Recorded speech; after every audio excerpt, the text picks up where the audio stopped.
Imagine you are mopping your kitchen floor on a freezing March evening. Right. It is the absolute height of a global lockdown. The world outside is just, well, it's chaotic, it's terrifying, and completely uncertain. Yeah, totally unprecedented. Exactly. But inside your home, it feels like this fortress of domestic safety. Your husband of 2 decades just grilled a perfect roast chicken. Your kids are safe. They're playing video games in the next room. The picture of safety, basically. Right. So you lean them up against the island, and your phone pings with a voicemail from an unknown number. You press play, thinking, maybe it's a delivery driver or a neighbor or something. Sure. Instead, you hear this nervous young male voice say, "I'm sorry to tell you this, but your husband is having an affair with my wife." Wow. And just like that, in a fraction of a second, the fundamental operating system of your life crashes. Yeah, completely. Because that fortress wasn't protecting you, right? It was actually the very place you were being systematically deceived. It gives me chills just thinking about it. Welcome to the Book Nook. We are so glad you're here with us. This is our podcast dedicated to exploring the most impactful, transformative books in self-help, psychology, and personal growth. And we have an incredible source text for you today. We really do. Today we're doing a deep dive into Strangers, a memoir of marriage by Belle Burden, which came out in 2026. Yeah.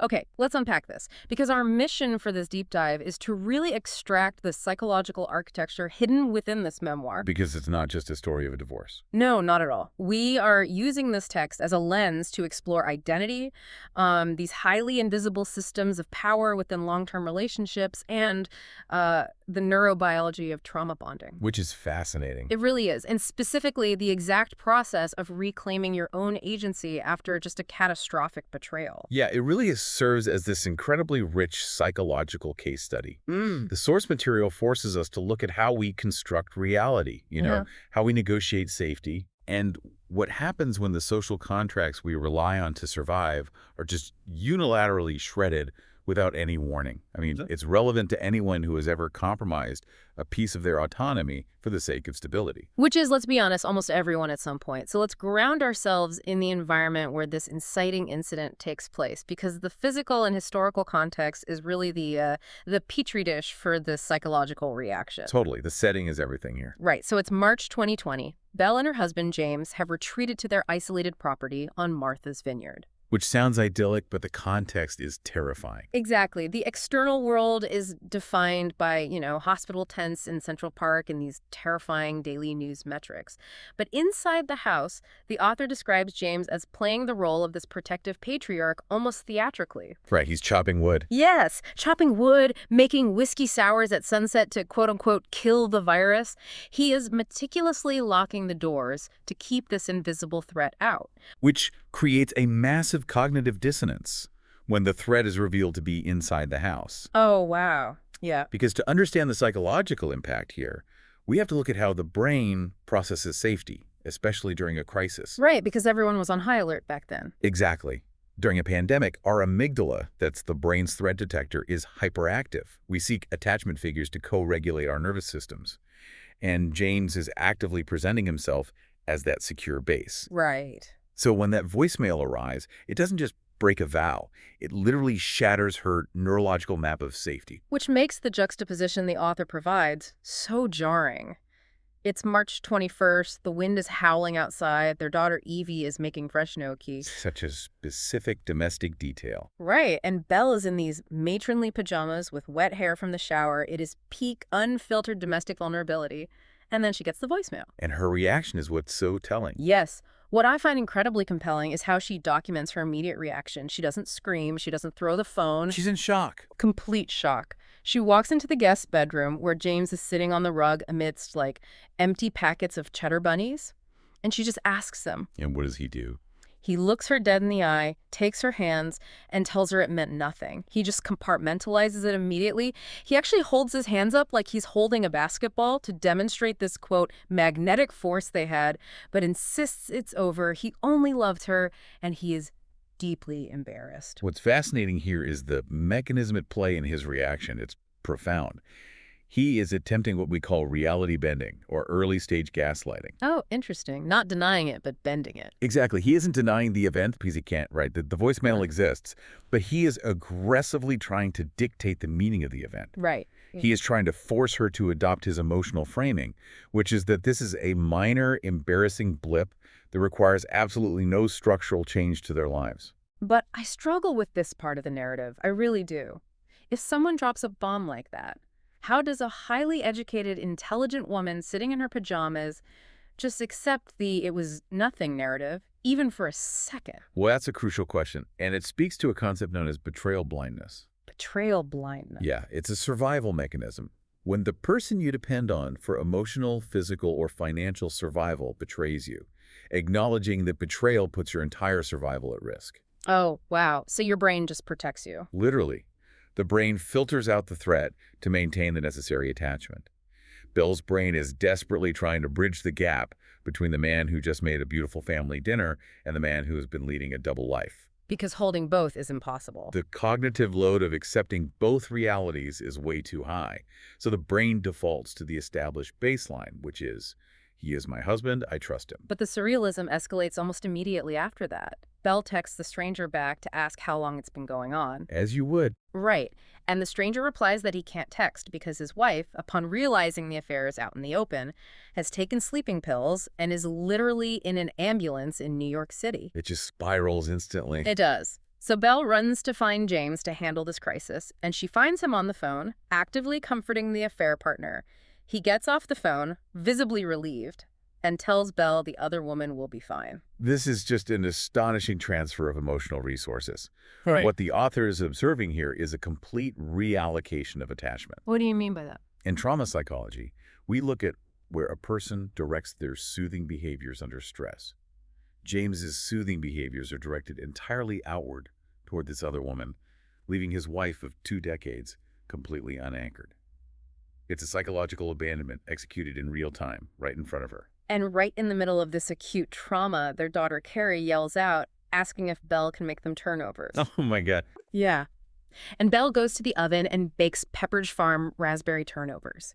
She performs the mechanics of motherhood while in a state of sheer psychological shock. That specific detail highlights the sociological conditioning of mothers so perfectly.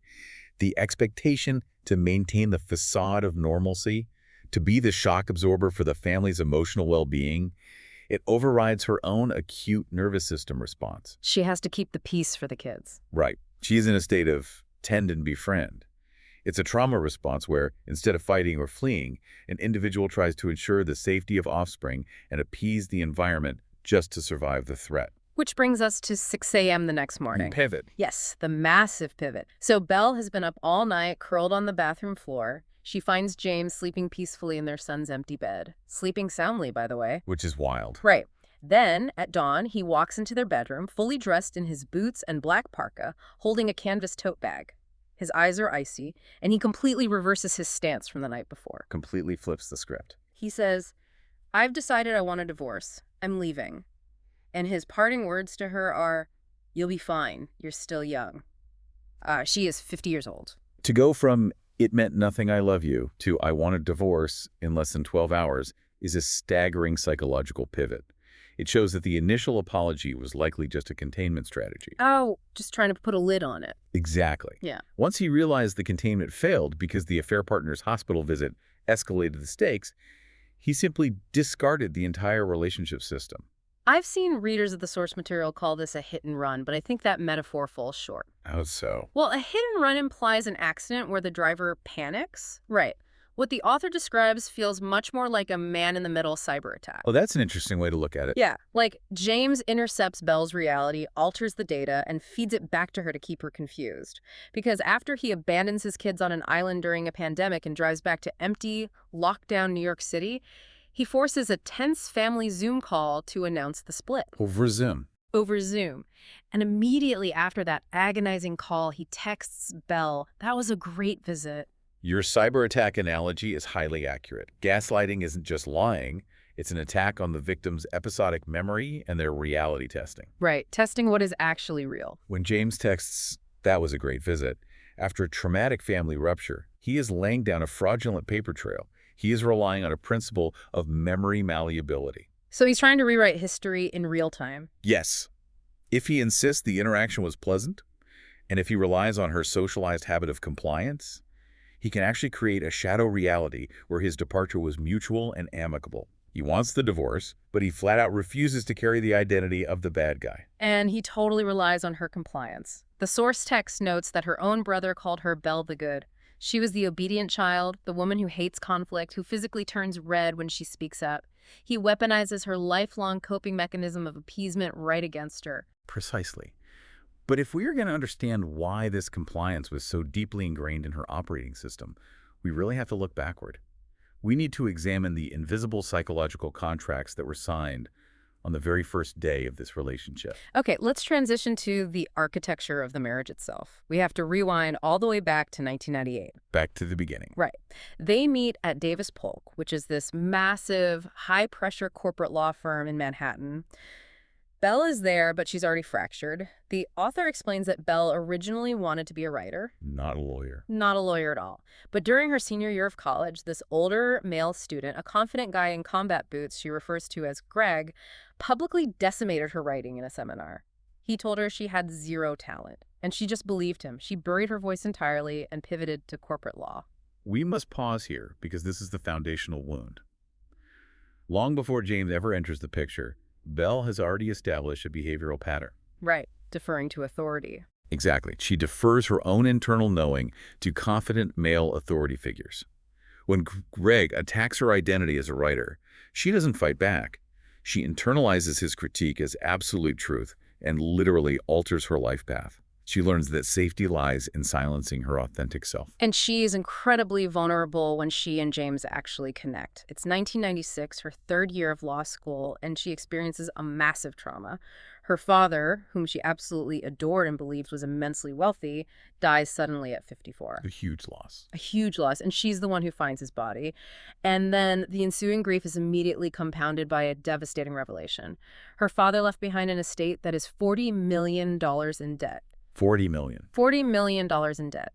Her entire concept of safety, of being protected by a powerful father figure, just evaporates overnight. The psychological impact of discovering that kind of secret debt cannot be overstated. It means her entire foundational reality was an illusion. The protection she thought she had was actually a massive liability. It creates an intense, desperate vacuum for security. And enter James. He is an associate at the firm. The author describes him as handsome, steady, and exuding this quiet control. The white knight. The ultimate white knight.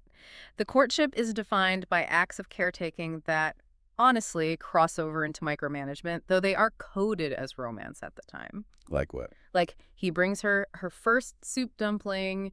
He gently irons the skirt of her suit while she is wearing it. Oh, wow. Yeah. And 3 months after their first kiss, he asks her to meet him at the clock in Grand Central Station.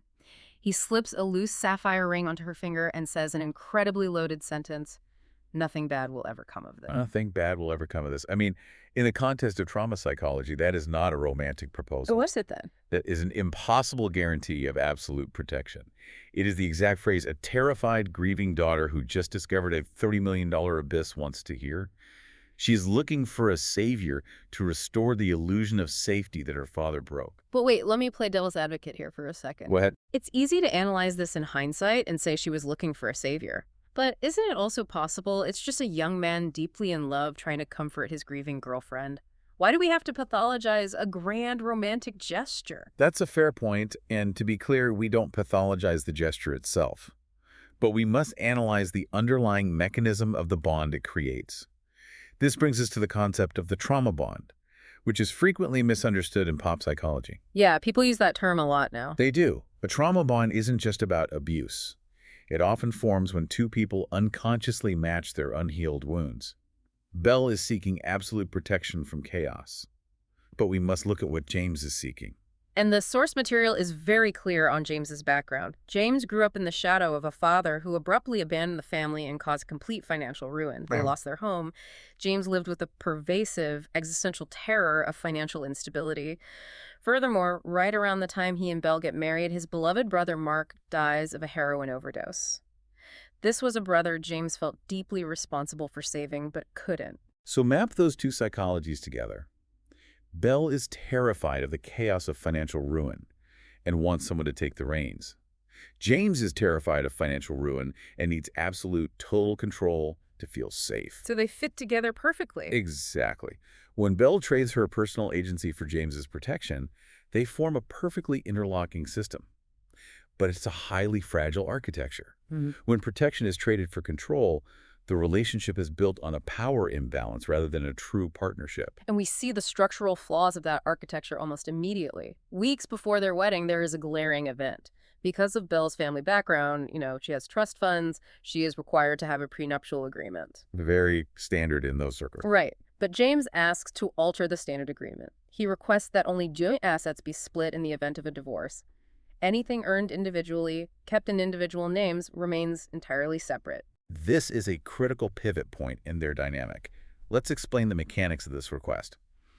In a marriage where one person intends to remain in a high-earning corporate environment and the other person may step back to raise children, this specific division of assets heavily advantages the earner and severely penalizes the caregiver. Because she won't have an individual income. Precisely.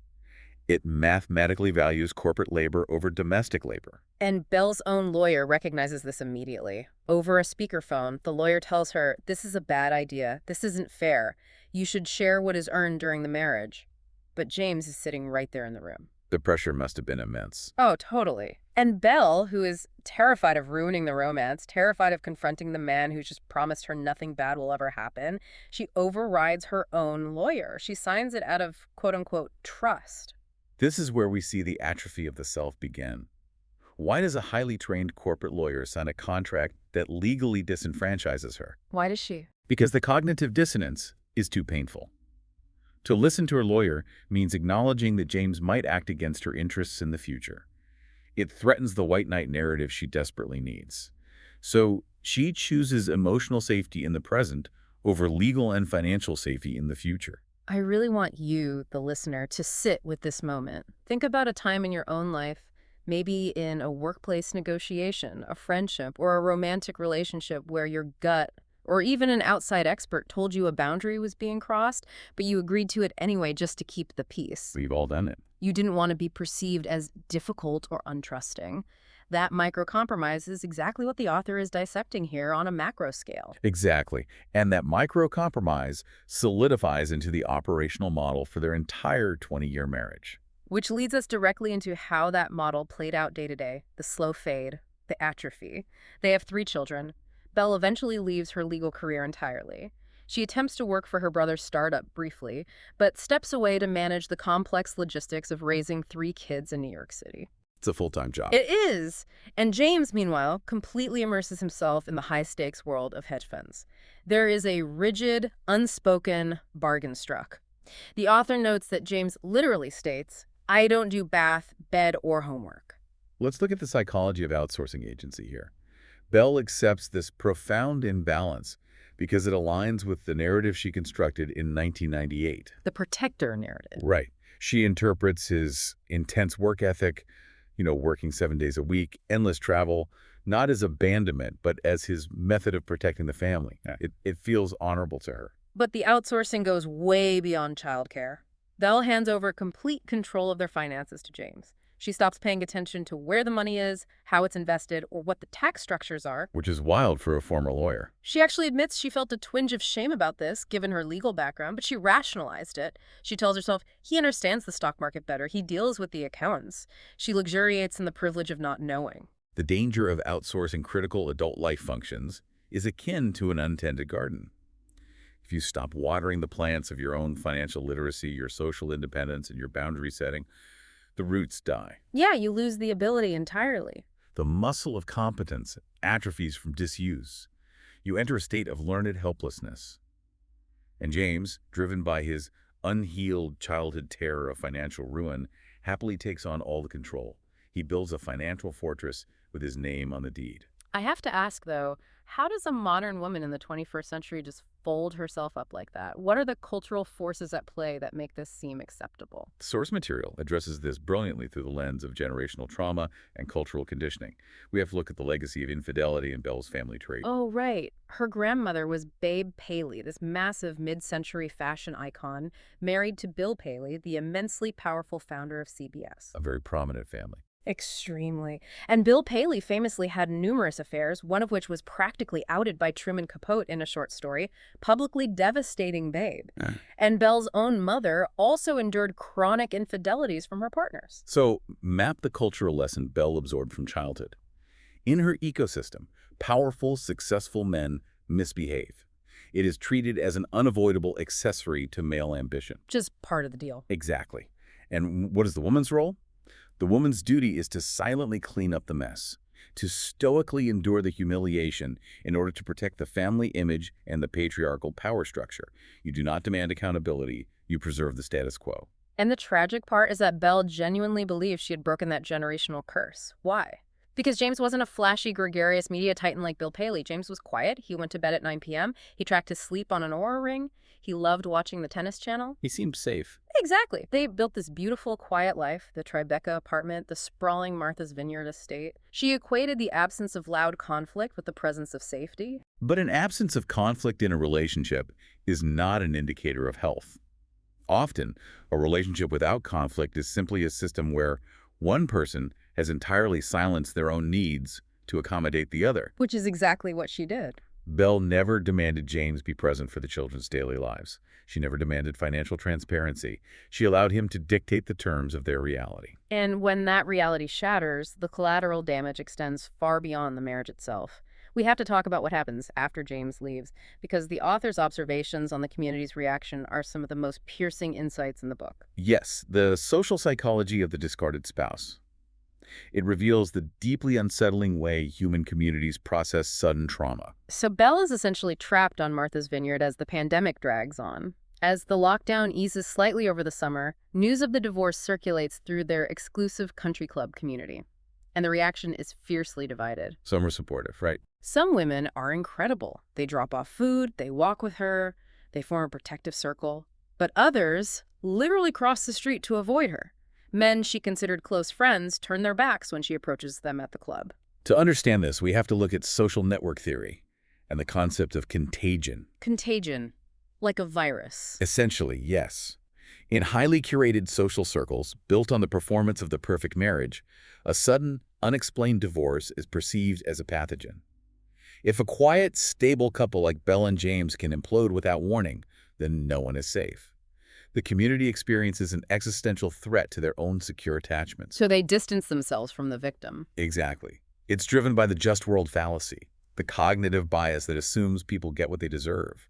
If the community can find a reason why it is Belle's fault, they can prove to themselves that it won't happen to them because they aren't making Belle's quote-unquote mistakes. The author provides specific, incredibly illuminating interactions to demonstrate this. She is sitting on a porch having wine with some acquaintances. A woman who barely even knows James looks at Belle, a woman whose husband just abandoned his children during a global pandemic to pursue an affair, and says, "I love James. He's the best." In that moment, the woman is not really talking about James. She is publicly declaring her loyalty to the institution of the powerful male figure. By defending James, she is reinforcing the patriarchal order that she relies on for her own safety.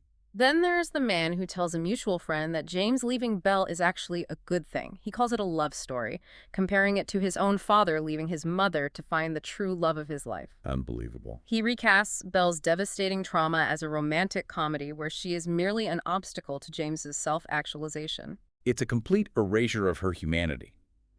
Society possesses a well-worn, culturally sanctioned script for the runaway husband. When a middle-aged man abruptly detonates his family, we often rush to excuse him. We frame it as a midlife crisis, a quest for personal fulfillment, or we paint him as overwhelmed and hapless. But the script for the wife is different. Completely different. The script for the discarded stay-at-home mother is relentlessly punitive. Which is perfectly crystallized in the author's interaction with a medical professional. Belle goes in for a routine gynecological exam. She is literally in the stirrups, which is a position of maximum physical and emotional vulnerability. It's already so uncomfortable. Right, and the doctor asks if she works. Belle explains she does pro bono legal work, but nothing paid. The author reports that the doctor replies, women become less interesting to men when they don't work. It really has a negative impact on marriages. I've seen it a lot. The doctor is essentially diagnosing Belle's lack of a W-2 as the etiology of her husband's infidelity. Blaming her entirely. It exposes a profound societal double standard. The woman who sacrifices her career to manage the domestic sphere is systematically devalued by the very society that demands that sacrifice. She is scrutinized. Did she let herself go? Did she lose her intellectual edge? The community lacks a framework for male accountability, so it defaults to misogyny. But this immense social pressure, combined with the terrifying legal reality she faces, becomes the crucible for her transformation. Stripped of her husband, her social standing, and facing financial ruin, Belle is forced into a corner. And it is in that exact corner that she rediscovers the mechanism of her own agency. We are moving into the phase of narrative reclamation. Let's examine the mechanics of the legal battle, because it's the real catalyst here. It's September 2020. James formally files for divorce. He demands that the prenup from 1999, the one he altered, be strictly in force. Right, the one keeping his individual assets separate. Yes. Because he kept his massive hedge fund wealth entirely in his own name, he's legally positioned to keep all of it. However, because Belle, operating on trust and the assumption of a shared life, put both of their names on the deeds to the Tribeca apartment and the Martha's Vineyard house homes she purchased using her own inheritance, he is now legally entitled to half of their value. We have to analyze the ruthlessness of this legal strategy. He is attempting to force the liquidation of the physical homes she purchased, the very environments where she is sheltering and raising their children, while simultaneously walling off his entire accumulated wealth. It's brutal. It is the ultimate expression of the control he sought when they first met. The author describes having severe panic attacks, hallucinating images of packing boxes, just terrified of losing her home. But she hires a formidable new female attorney, and they begin drafting a legal counterclaim. And here is where the psychological shift occurs. This is the turning point. Lying awake at night, analyzing the legal language of her own life, sentences begin to form in her head. At 6 a.m., which is the exact hour James walked out on her, she sits down at her new desk. It's a warm, burled wood desk she specifically bought to replace his cold, minimalist one. A physical rejection of his aesthetic. Exactly. And for the first time in 35 years, since the guy in combat boots told her she had no talent, she begins to write. This is a beautiful example of narrative therapy in action. Trauma shatters our internal narrative. It scrambles our understanding of cause and effect. By sitting down to write, she is engaging the prefrontal cortex to organize the chaos of her amygdala. She's physically rewiring her brain. She is restructuring her traumatized brain, yes. Yeah. Furthermore, writing her story down solidifies her episodic memory. It builds an impenetrable firewall against James's gaslighting. He can no longer say it was a great visit because she's documenting the exact reality of the destruction. She takes this trauma and molds it into a deeply personal essay. She formats it specifically for the New York Times' Modern Love column. And on the very day her memoir writing class ends, right before her 52nd birthday, she hits submit. She titles it, "And Then He Was Gone." Hitting submit is the ultimate act of rebellion against her generational conditioning. How so? Think back to Babe Paley, silently enduring the humiliation of Truman Capote's stories. Think of her mother. Belle is actively refusing to be the silent collateral damage of a powerful man's actions.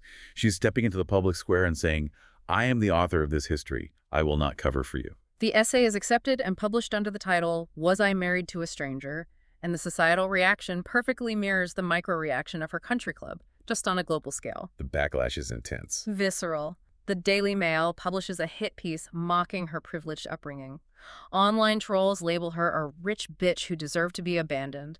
Women in her own social circles accuse her of being a bad mother, claiming she is writing purely out for revenge. Why do they call it revenge?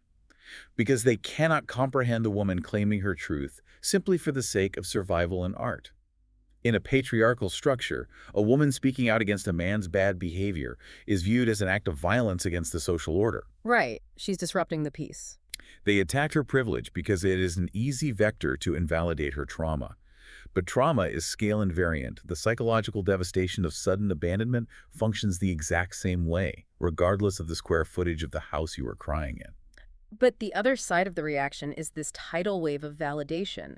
Thousands of emails and messages pour in from abandoned women all over the world. They thank her for giving a vocabulary to their silent shame. That shared connection is vital. It is. By turning her suffering into a public artifact, she shifts from being a passive victim in a man's midlife crisis to the active protagonist of her own survival epic.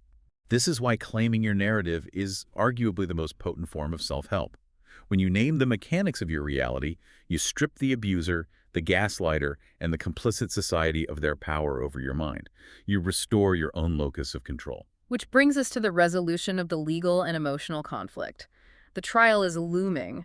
And then, literally 1 hour before they are scheduled to appear in court, James suddenly concedes. He backs down. He settles, he gives up his claim to the real estate, the apartment, and the Vineyard house, but he retains his hedge fund wealth.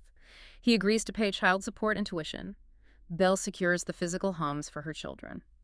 The abrupt settlement suggests that the public exposure of his actions in the essay, The Looming Trial, finally outweighed his drive for financial control. He chose to protect his remaining reputation. But for Belle, the settlement is really just the beginning of the true work, untangling the operational web of their lives. She describes the highly granular process of setting up new checking accounts, refinancing the mortgages solely in her name, and cutting every single financial string tying her to him. And what's fascinating is that she doesn't describe this process as burdensome or terrifying. How does she describe it? She describes experiencing a profound joy, the joy of competence, replacing the chronic, low-level anxiety of not knowing with the solid, grounding reality of knowing. She is exercising the muscle that atrophied in 1999. Every time she reads a tax document or signs a mortgage paper, she is neurologically reinforcing her own self-efficacy. She is proving to her brain that she is capable of surviving without the white knight. And it's in this newfound state of clarity and competence that she experiences a major psychological breakthrough regarding James. She is organizing old photographs to digitize family movies, and she comes across pictures of James as a little boy, like 8, 10, 12 years old. Oh. And looking at him, she sees the traumatized boy whose father abandoned him to financial ruin. She realizes that his ruthless actions during the divorce, his obsessive hoarding of wealth, his icy detachment, none of it was actually about her. It was about his own survival. Yes, it was an existential vengeance. It was the terrified little boy pulling the levers of the adult man's life to ensure he was never vulnerable again. This is a critical distinction in the psychology of healing. Empathy is not the same as forgiveness, and it certainly doesn't excuse his behavior. But empathy is a powerful tool for detachment. So it separates her from his actions. By understanding the mechanical origins of his cruelty, that it was rooted in his unhealed trauma, not in her inadequacy, she permanently untangles her self-worth from his actions. She realizes she wasn't discarded because she wore matronly pajamas or didn't work a corporate job. She was discarded because his broken internal system required a sacrifice to maintain its illusion of control. Understanding that sets her completely free. It sets her free to look forward. Throughout the source material, the author weaves in this beautiful, recurring motif of the ospreys. These are large birds of prey that mate for life and return to the exact same nest on Martha's Vineyard every spring. The osprey, right. James had been obsessed with them. He even built a pole on their property for them to nest on. When he leaves, the nest is empty. But Belle stays. She watches the male and female return. She watches them survive attacks from raccoons that destroy their eggs. Just relentless survival. And in the sweltering heat of July, she watches a juvenile osprey attempt its first flight, fail, and get stuck on their hot chimney for hours. It is a stunning metaphor for the entire psychological journey we've been tracking today. She desperately wants to intervene, to call someone to rescue the bird, but the local wildlife experts tell her she has to wait. The bird has to figure out the mechanics of flight on its own, or it will never survive.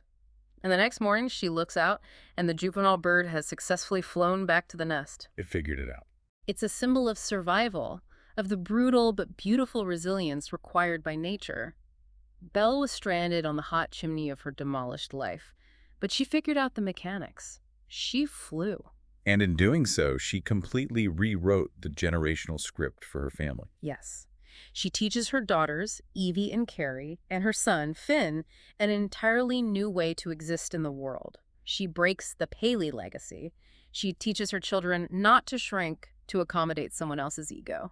And not to stay silent to protect a man's reputation. Exactly. She models that even if the person you trust most in the world drops you without warning, you possess the internal architecture to stand up, gather your pieces, and build a profoundly authentic life. She transitions from the compliant girl waiting for a savior into the fully realized author of her own life. Strangers is a vital piece of reading. If you are navigating a major life transition, if you are processing a betrayal, or if you simply feel like you've surrendered too much of your own agency in a relationship or career to keep the peace, this memoir provides an incredible framework. It breaks down the invisible systems of power we live within, and it offers a rigorous, hopeful roadmap for reclaiming your autonomy. As we close out this analysis, I want to leave you with a concept to reflect on in your own life. We invest a massive amount of psychological energy into the idea of knowing our partners, our friends, our leaders. But are we ever truly capable of knowing another human being completely? That is the big question. Or do we, in our desire for safety, simply fall in love with the version of them that most perfectly masks our own deepest insecurities? That is a phenomenal question to carry forward. If you want to keep exploring the books, the concepts, and the psychological mechanisms that change the way we understand ourselves and the world around us, make sure to subscribe to the Book Nook so you never miss a deep dive. We have so many more to cover. We do, and we want to hear from you. Drop a comment below and tell us which book you'd like us to explore next. We read every single one.